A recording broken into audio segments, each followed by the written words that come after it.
on our subscribers at this point. We feel in the long run it will dramatically improve our service. To change and to tune to channel 53, which will be the character-generated community access channel for details. Longmont channel in the slot of 54. But you, Carl? yeah, I had one question for Greg. When you switch to service to channel 4, do you plan on raising the rates? We are planning a rate increase on January 1st, and we will notify our subscribers probably within the next 10 days. You're going to raise the rates? We will have a rate increase. Okay. Greg, to follow up on that rate increase, but if I remember, you indicated that there would not be an increase for the basic. That's right. User. We launched in the spring of this year a $6 basic service. We feel it's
My name is Lady. I'm a spayed female, Treverne Australian Shepherd mix. I'm 4 years old. I know how to sit, roll over, and beg. I am housebroken, and I love people, and I'm a really sweet dog. For more information about Lady or other pets up for adoption, call the Longmont Humane Society at 772-1232.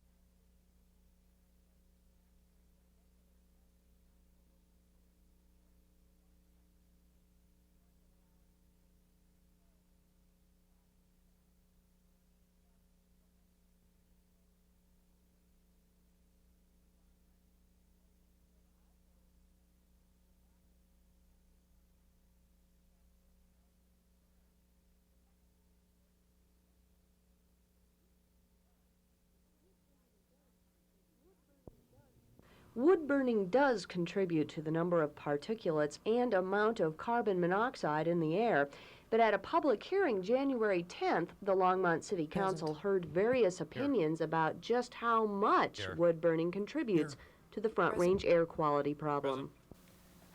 When you come right down to it, cars and trucks are the main problem with air pollution.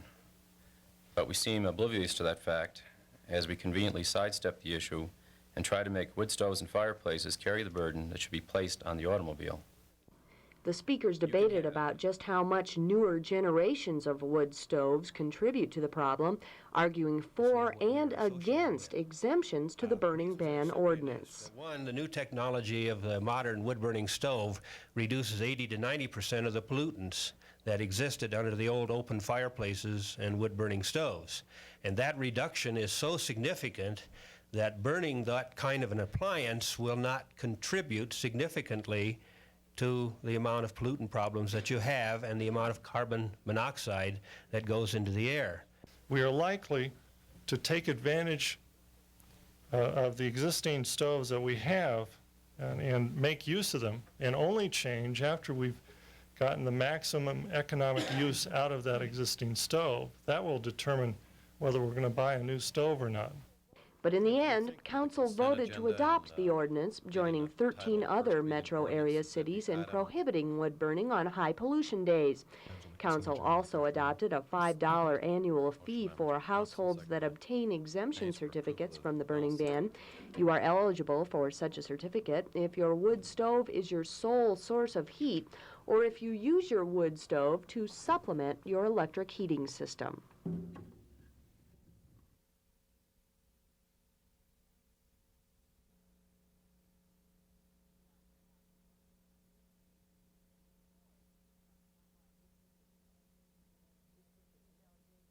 It's the city's allegation that on November 11th and November 18th at the Phoenix on 526 Main, that there were female dancers who were nude and who also left the floor and had contact with the customers.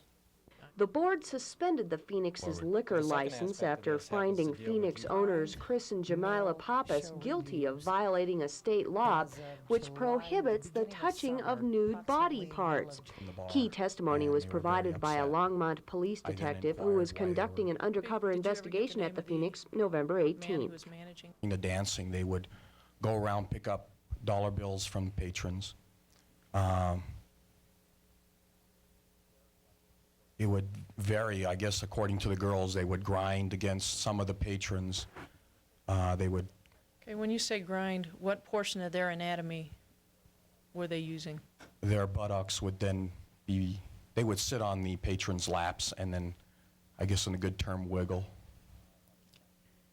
Other times they would place their breasts in the patron's face and pick up the dollar bills. While state law permits female topless dancing, a local ordinance defines it as a violation. The board issued the Phoenix a letter of reprimand for violating the municipal code on nudity on November 11th and November 18th. One woman testified that on November 11th she witnessed topless dancing and touching at the Phoenix. When you walked in, what did you see? Well, the first thing I saw was this girl was straddling this guy's lap, and she didn't have a shirt on, and he lifted up her breast and put some money under it. Folding money?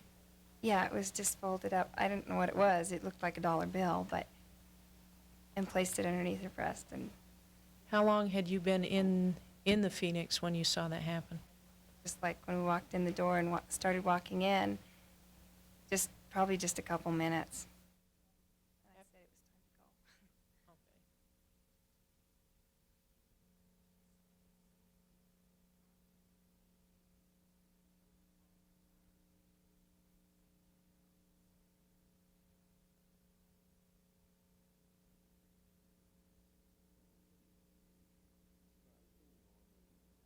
Well, I think normally, the new year is a time of kind of reflecting back on what's happened in past year, past years, and a point at which we typically look ahead and try to, establish some goals for ourselves. And I think the problem that many people typically get into is that they set their expectations too high. In other words, if you want to lose some weight, or you want to start an exercise program, start off small. Say that you'll go to the gym or the workout place once a week or twice a week and try to achieve that goal. And once you've accomplished that, then you can increase the expectation you have of yourself. I think what people do is they set themselves up and they expect themselves to achieve the final goal in a very short period of time. And when they don't even come close to achieving that goal in the first few weeks, they tend to get disappointed and disillusioned about that, and so they let go of that. So my advice to people would be to set your goals small and achievable. Set up a goal that you have some reasonable assurance to yourself that you can achieve that.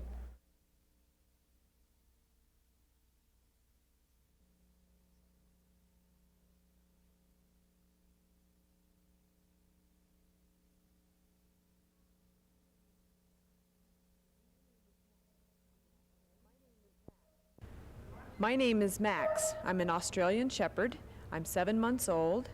I was brought to the shelter because I was hit by a car and I hurt my back leg. But I'm all better now. I am housebroken and would be an excellent house dog. I love to play ball and to roughhouse. I spend most of my time out of my kennel and up at the front desk with the staff. For more information about this pet and others up for adoption, call the Longmont Humane Society at 772-1232.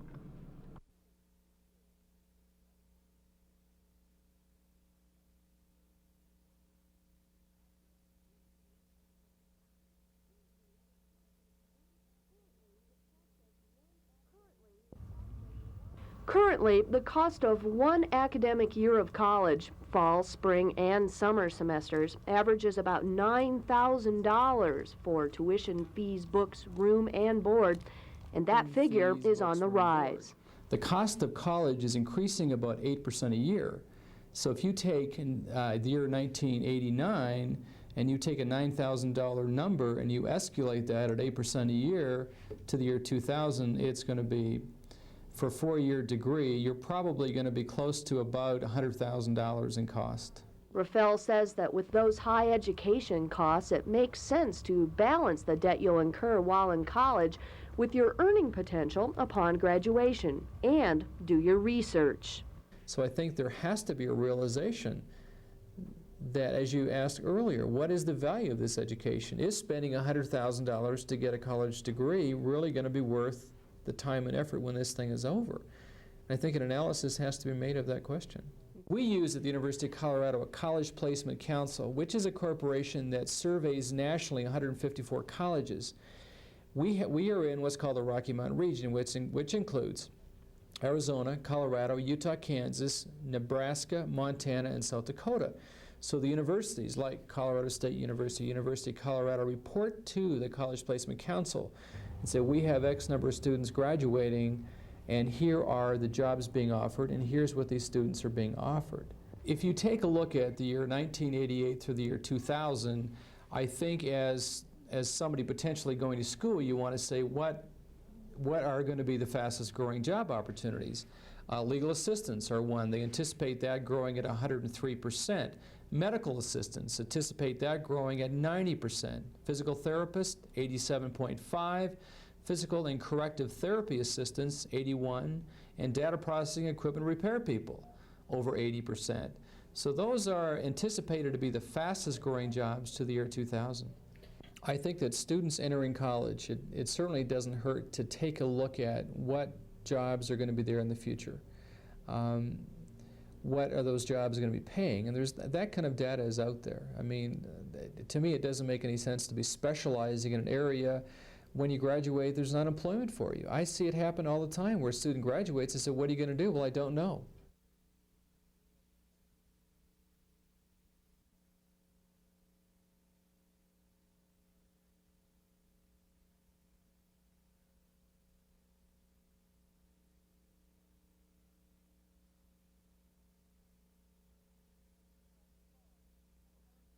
Last fall, and 120 days is what will be the official time that we administratively smooth and much better for children.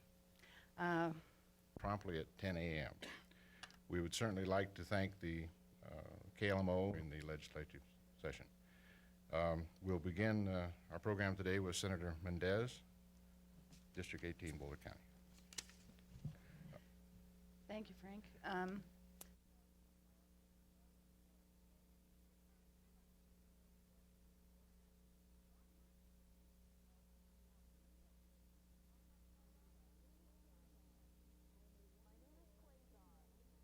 My name is Quasar.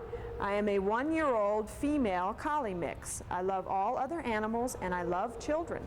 I am an indoor-outdoor dog and I need a loving family. For more information about this dog or other pets up for adoption, call the Longmont Humane Society at 772-1232.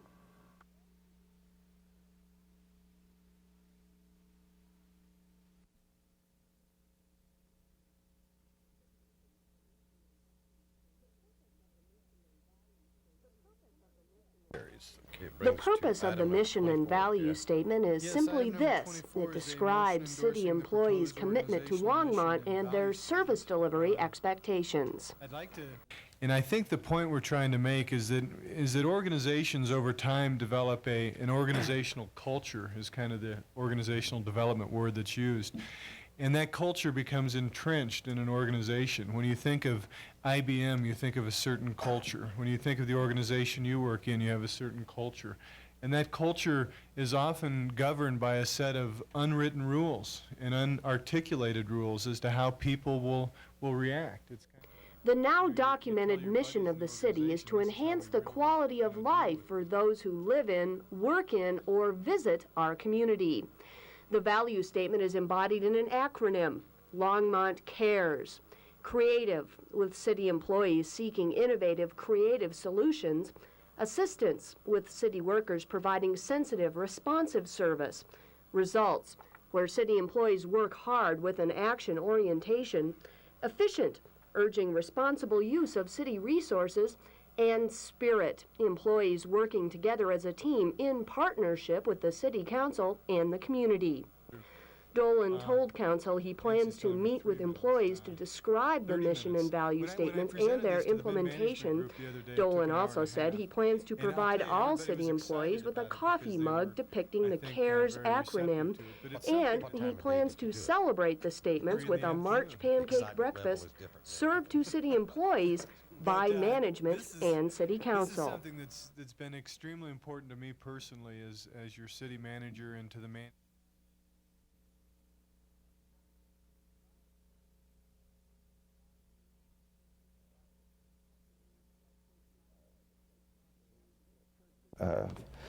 The church is one of the places where women turn when they are in abusive situations.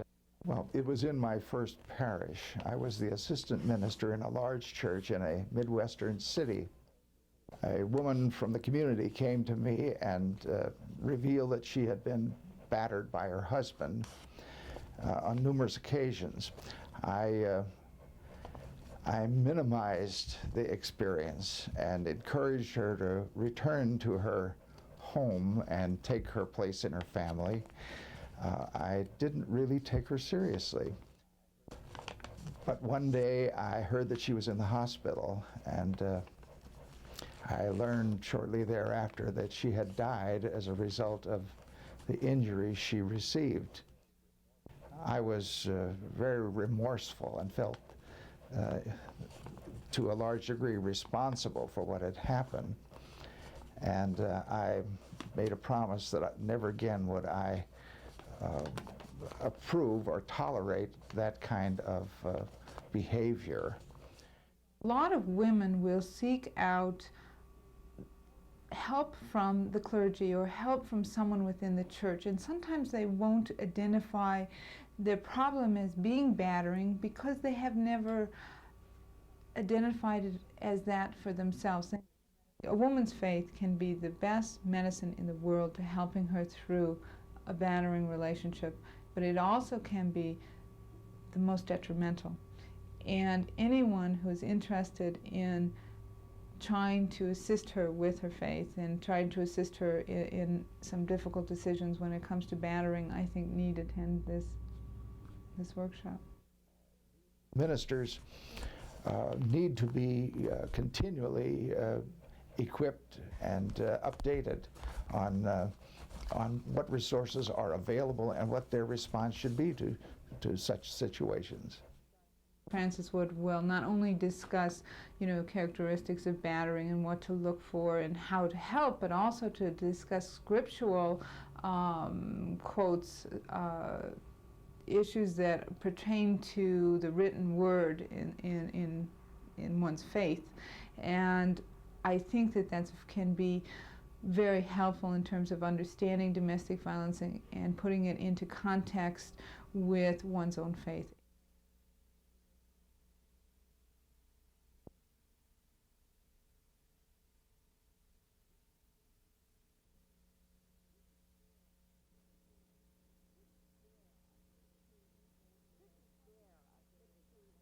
This is Bear, a 16-week-old male puppy. Bear is a lab chow mix. He's great with kids and good with other animals, too. He's currently learning how to walk with a leash and will make a good watchdog when he grows up. Right now, though, he needs a good home. For more information about Bear or other pets up for adoption, call the Longmont Humane Society at 772-1232.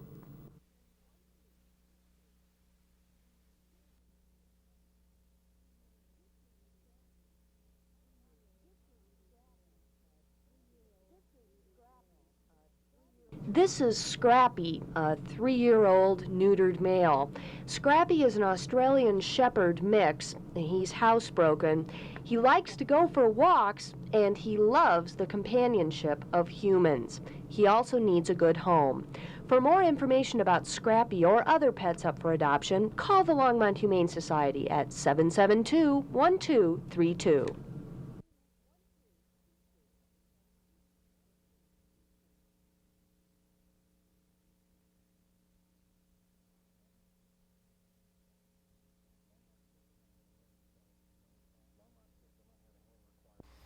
Longmont system, on the other hand, requires a converter box for any of their service, and it allows only one channel through at a time to the customer.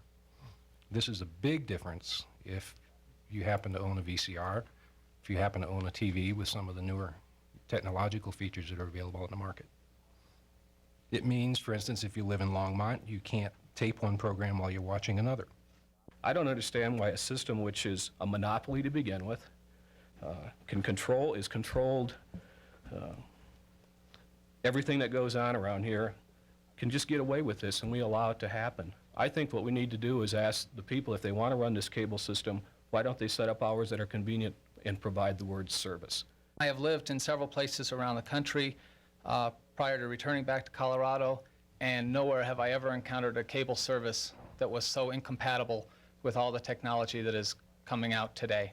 And I have been publicly quoted before as saying that I feel LCC is very arrogant. Another one that got me on that issue is Channel 3 itself. Channel 3 is a community broadcast channel. There's almost a right-of-way that's been established over the wires, if you would, by LCC allowing Channel 3 to be where it is on Channel 3. It really disappoints me. I think they're absolutely being an arrogant, bullying outfit to use that as a wedge against the city in whatever disagreements we may have. I think it's a citizen channel. I think it should remain on 3, and I will speak loudly for that. Hopefully it'll stay there.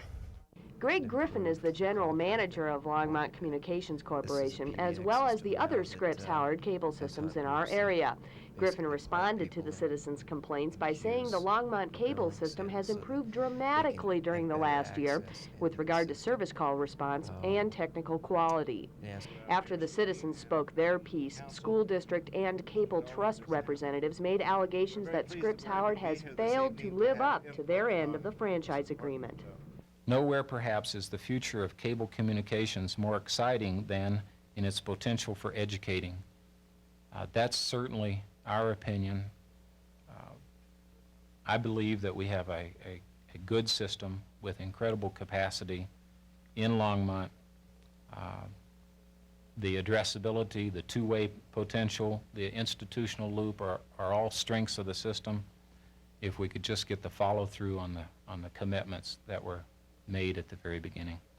The Longmont Cable Trust now feels that in numerous areas, The voters of Longmont were sold a bill of goods that were never delivered and were built out of commitments that LCC made in order to have that franchise awarded to them.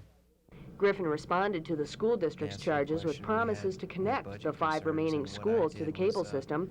To the cable trust charges, he responded, When Jim Wood says that the city has been sold a bill of goods, I find that extremely difficult to swallow, and that we have not fulfilled any of our commitments to the trust. Well, you know, I don't know how he can say that with the fact that there's been $250,000, a $250,000 corpus, donated by Scripps Howard to the Longmont Cable Trust for the sole purpose of operating, supporting, and maintaining the cable trust channels. City staff plans to summarize the franchise compliance issues raised at the public hearing and present them to council for review before requesting Scripps Howard to provide a formal response to the charges. As well as run on cable TV to notify the public of tonight's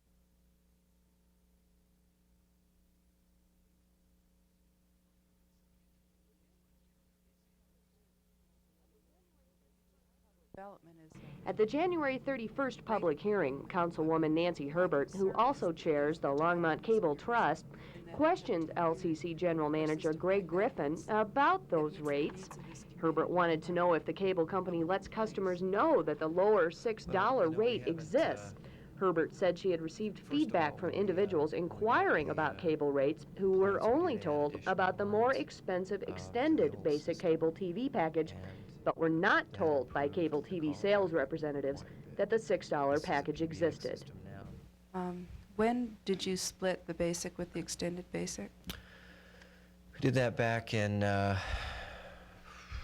think it was February of '87. Yeah, I think so. February '87. 88. I'm not sure. It's February of '88. Okay, yeah.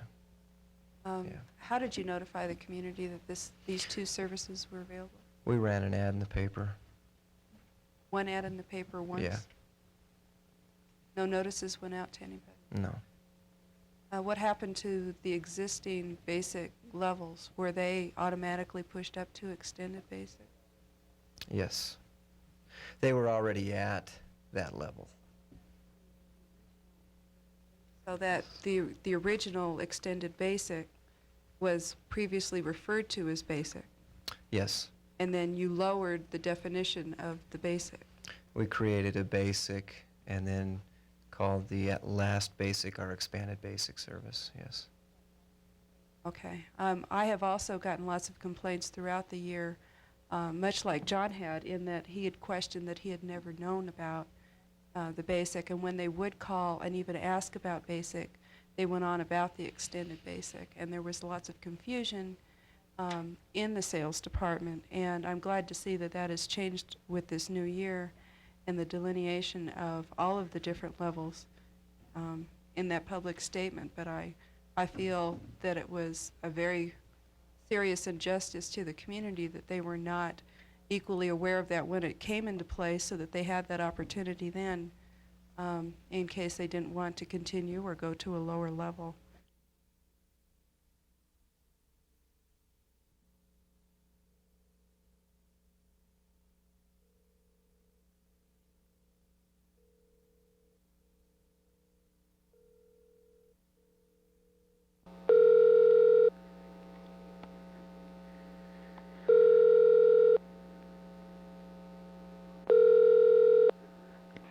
This is Ryan. Can I help you? Yeah, I need to find out about hooking up cable. New service? Yeah, just brand new in town around Atwood Street. Okay. They're running a special right now. There's no installation charge. All you have to do is pay for your monthly service. And for all the basic cable, there's about 30 different cable networks with Denver stations. It's $18.95 a month.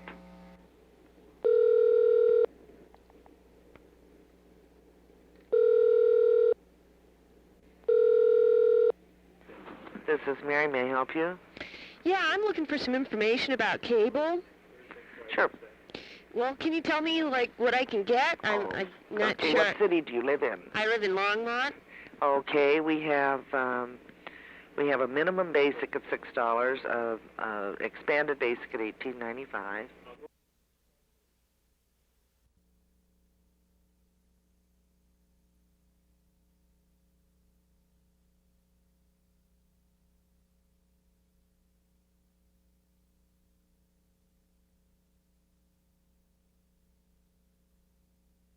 Gather, and we may be able to solve a lot of problems, but we don't have that kind of money to Have look you at that.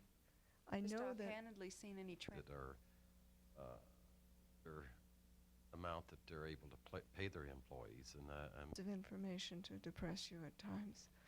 And, okay. And I would then you all can go to mental health, use some of the services that we pay.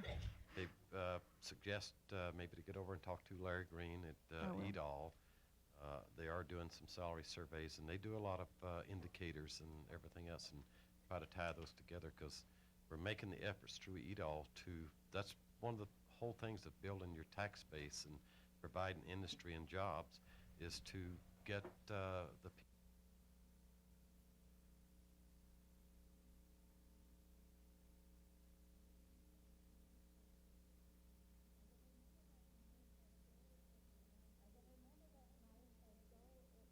I can remember that night as though it were last week. My husband and I were sitting in the living room listening to the radio, and then we saw a flare high in the sky, and it came to us, this is the time that that plane goes through. Something must have happened. We went around the house and over to the northwest. We could see that there was a fire.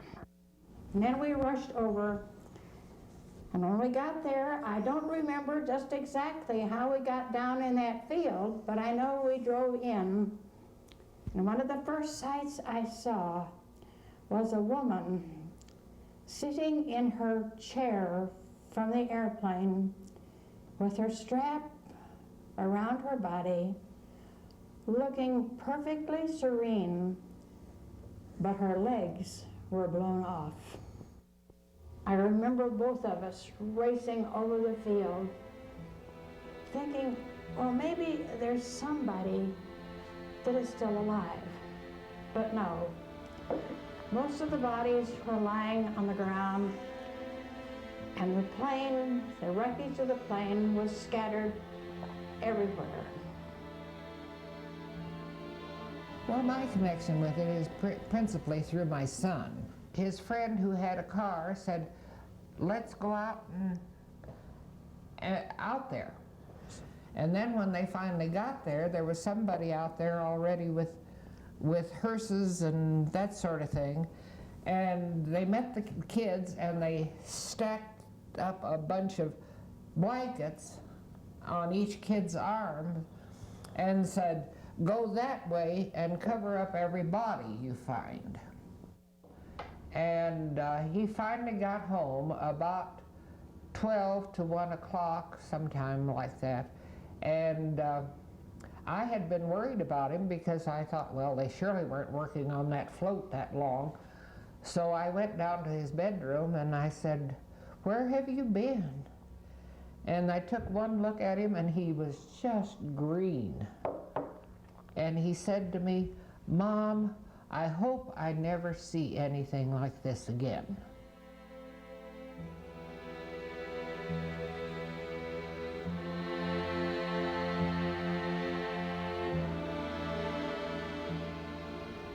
It is something that stays with you. I can see exactly how she looked, and I can see those bodies scattered over the field. And then I can see the people rushing in to see if there was anything that they could do. It is almost impossible to figure out why did it happen? How could it have happened? How could this young man have done it?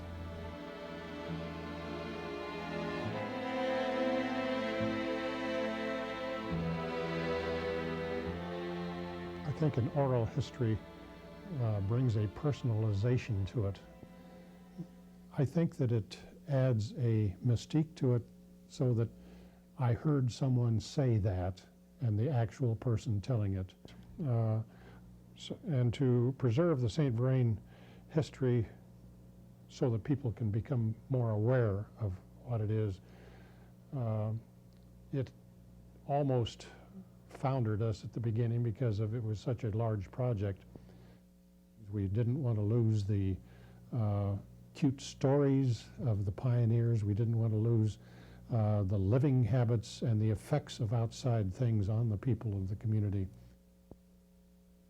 We had to prepare ourselves first to be able to effectively interview someone and draw out the information that we wanted.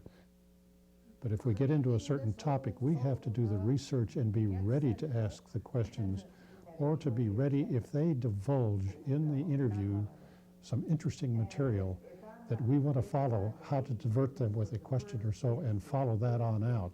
That's the fun of doing the interview and doing it well.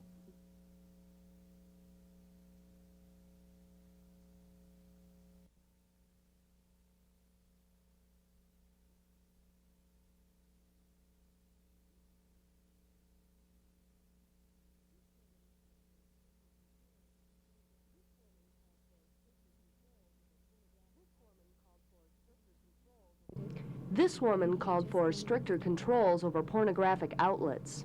And I know this is an issue that's difficult for you to look at and face, but I think it's time that we had the courage to face it, because this problem is not going to go away. Mayor Al Sweeney indicated he would support such an ordinance if it were constitutionally sound. And this citizen offered an alternative method for the city to finance water improvements versus issuing $7.5 million in bonds. We can go on a pay-as-you-go basis. Mr. Mayor, you have always been a man knowing what money is for.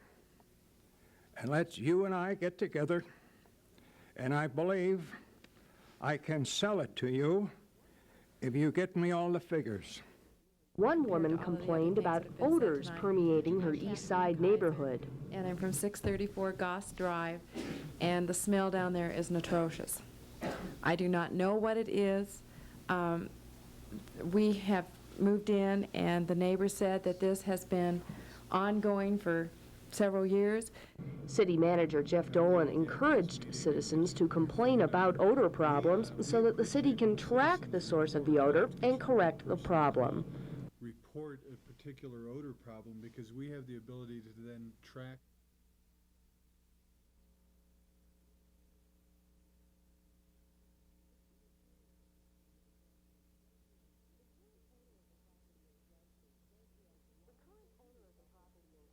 East of Main Street. The current owner of the property in question says he has long believed his lot to be zoned R3 for high-density residential use. However, Longmont planning and zoning records indicate the lot was zoned R1 for low-density use. Consequently, council was faced with this decision. Should they officially zone the property R3 to accommodate the need of the proposed group care facility, or should they leave it as R1 in consideration of the property owners? They made that decision after hearing these comments. And the concept of NIMBYs was presented to me in the context of group homes, and NIMBY is called a not in my backyard. And the concept further is that people are very reluctant to face that which is possibly strange or unusual, especially when it deals with group homes. We are truly concerned that the close proximity of rezoning will devalue our real estate property.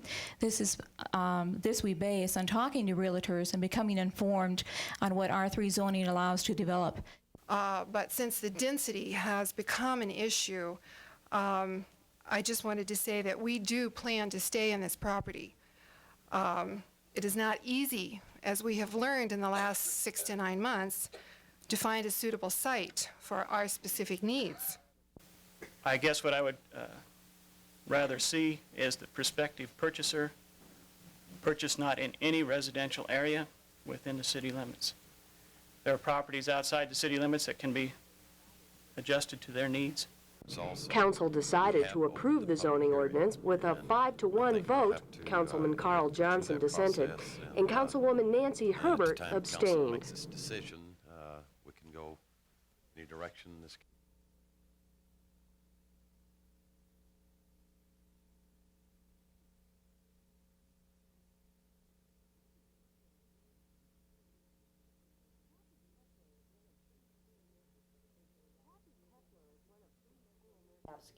Kathy Keffler is one of 3 school nurses for the St. Vrain Valley School District. She says the nurses didn't notice much flu in the district schools until mid-January, and while the number of school children absent with flu has been high, it didn't reach epidemic levels. We have flu every year, and every year, usually in December and January, we have a certain amount of kids that are out. This year, it peaked a little later. We didn't see any in December. It really hit hard in January. And we're seeing a few more maybe than we normally would on an average year. We have flu every year, but a little bit more this year. Maybe it's a little more contagious. And of course, the school is a great place to catch it because you've got an enclosed space, all these kids together, and it's an easy place to pick that up. Dennis Lenaway is an epidemiologist with the Boulder County Health Department.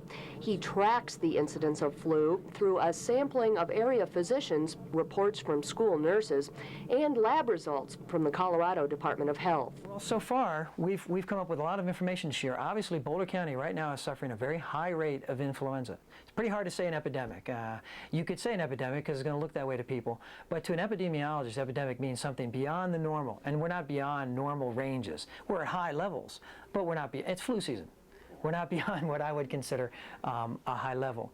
But with that in mind, parents are concerned, kids get sick, people are out of school, industry suffers a little bit, businesses and so forth. So it's very important for us to put some characterization on the outbreak. So that's why we're calling it widespread, and it's a severe amount. But it's certainly not an epidemic proportion.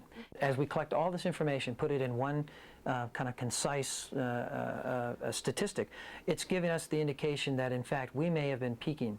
We may see it come back again. Unsusceptible people, it might get into different populations, it might start up again. But the strains we're seeing seem to be dying out in the schools a little bit at this time. Keffler says school health clerks notice these symptoms in kids with flu. It would be a cough, usually a fever, achy joints, maybe a headache, maybe a sore throat.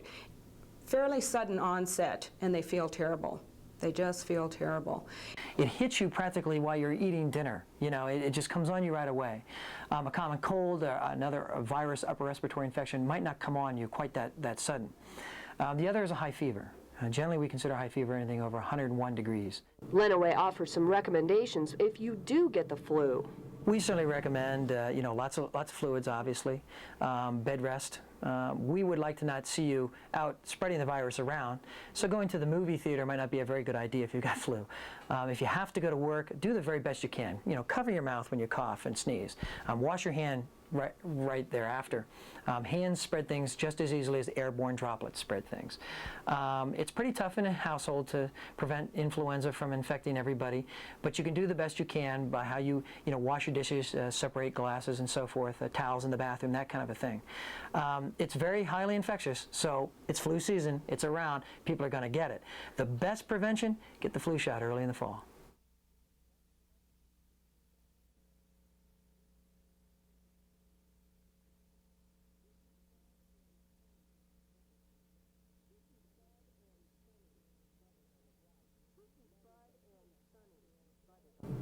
This is Bud and Sunny. Bud is on the right. Bud is a 2.5-year-old yellow lab. He is a neutered male. Bud's good with older children. He is housebroken and likes most other cats and dogs. Bud has done some training for hunting. Sunny, on the left, is a 5-year-old Labrador German Shepherd mix. She is a spayed female. She is also good with older children. She is housebroken and likes most dogs. The Humane Society recommends obedience training for both dogs to be great pets. For more information, call the Longmont Humane Society at 772-1232.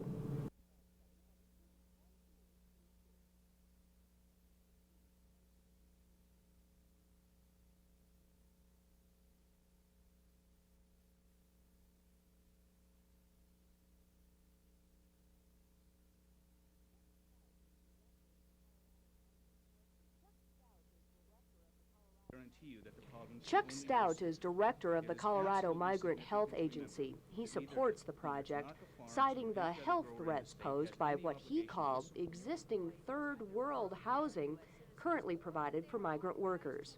The third world housing conditions that characterize the shelter available to Colorado's migrant farm workers are indeed a threat to the health of our workers. Overcrowding, inadequate human waste and refuse disposal, the presence of flies and mosquitoes, inadequate water supplies, the lack of refrigeration, and the presence of rodents are the most notable but not the only environmental assaults that threaten the health of our farm laborers and our local communities. And that's a significant point I think that we need to understand here.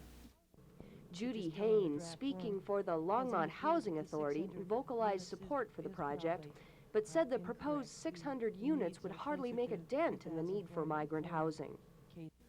Who among us who live in homes that are comfortable would trade places and work and have homes that have the rodents and the conditions? I think none of us would want to live in these types of conditions. We feel that it's our responsibility to assist in any way that we can. An employee of the Rural Health Clinic in Lafayette told the commissioners that migrant workers deserve decent housing. Talking about people, we're not talking about insects. You know, that's a really important thing. These are people who work harder than most people would ever imagine, and they're people who work for wages that most people would not even consider working for. But residents who live near the proposed housing sites voiced their concerns about increased crime and a ruined rural setting. Housing units for migrants will only concentrate the current problems of loitering, drunkenness, burglary, vandalism, trespassing, rape, and assault that is already documented in the sheriff's offices. It will degrade our rural neighborhood setting by putting an apartment complex just down the road from us. I ask you today to remember this fact. I ask you to remain objective in this issue. However, Commission Chairwoman Josie Heath told the packed room at the end of the hearing that she was less than objective about the issue. Heath recalled her youth in Oregon, where she spent her summers as a farm worker. It was very poignant for me as a very young girl to be picked up by a flatbed truck on the corner near the house where I lived at 5:30 in the morning, and to get to the field at 6, and to see that all the farm workers were there already. And as a young girl to say, well, how could they get here so early? And then it was very clear to me that they got there that early because they slept in the back of their car that night. And as I worked beside them in the rows, to know that there was no place to go to the bathroom with any privacy, to see so many people ill and to know that the doctors in the town where I live would not serve these people, has lingered with me, and you can tell. Commissioners Ron Stewart and Homer Page joined Heath in supporting the plan, but both said the neighbors' needs deserved attention as well. The more problems you have. If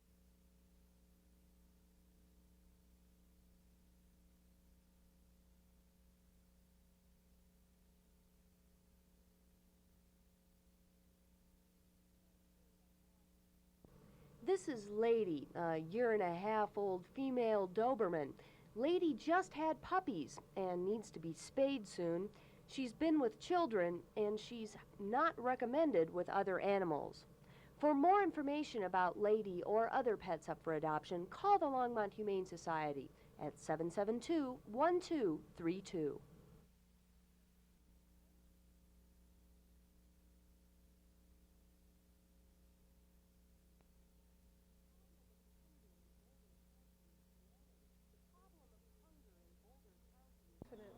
The problem of hunger in Boulder County is growing. Basically, the problem of hunger consists of thousands and thousands of people, about 30,000 in the county, not having enough resources to get to purchase foods for the month. Longmont received 31% of the total food distributed by FoodShare in 1988. Yet, Coyne says, Longmont doesn't contribute as much as the Boulder community, mainly because of volunteer shortages in our area. Vast proportion of food that goes out to Longmont comes from the Boulder community through our food drives here, which there were 3 large ones last year, and through our daily collection of food around the retail and manufacturing sources. Coyne says she hopes the upcoming food drive will increase FoodShare's visibility in Longmont. There's lots of interest in Longmont right now because I think the community is really becoming aware of what we've been doing out there for the last 6 years. And it's not all Longmont's fault. It's partially that we're mostly here and, you know, we just have not had a voice out there. But the upcoming drive, which the Times Call and JCPenney are sponsoring on our behalf, we think will take us another giant step in terms of letting the residents in Longmont know what our program is, which agencies out there in Longmont we're supporting with food, and how we're there week after week, whether it's the holiday season or in the middle of the summer, we're there bringing as much food as we can.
This is Droopy. Droopy is a 5-month-old male boxer mix.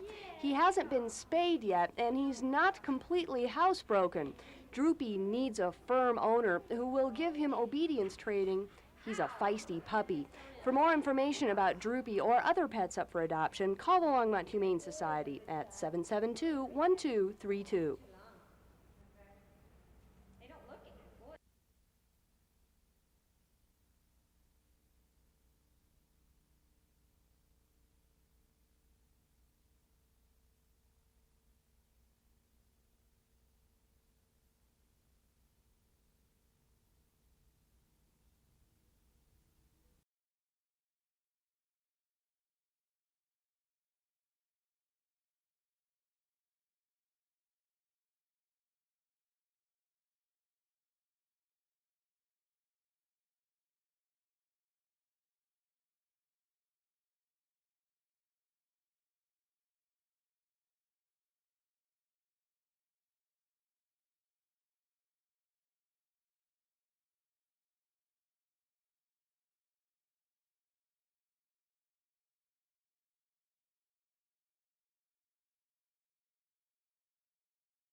This is Snowball. Snowball is a 5.5-month-old female chow.